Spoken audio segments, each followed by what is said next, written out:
The night before I had to report to prison, my husband and I stayed in a hotel. We had driven 14 hours from Utah to Dublin, California, and I had to be at the prison the next morning. I think it was around 11 o'clock. So we got up and we went to breakfast. And I remember sitting there and my husband just looking at me, and he just started to cry.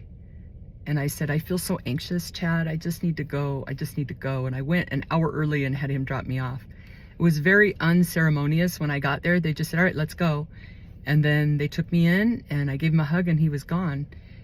They strip searched me and took me to a bunk. And I remember as soon as I got to the bunk thinking, why didn't I spend that last hour? Like, why did I waste my time? Because I could feel immediately when I got into prison, it was like this cinder block world. And I knew my life was never going to be the same. How could I have gone early? It just seemed crazy to me that I had that hour seemed so valuable. I was brokenhearted, devastated. In fact, people ask, was I scared? No. Scared would have been a level up. I was so devastated and brokenhearted, I couldn't even imagine how I was going to survive a week, let alone years. And I remember they had me in like this orientation area, and I had a bunkie that kept saying, you have to leave. You have to go to get some food or something. And she'd try to bring me apples to eat because I just was so brokenhearted. After 3 days, I walked out to the day room and I sat at a table next to a girl that I don't even know her name. She went by Bubbles, and I was crying so hard I just kept going.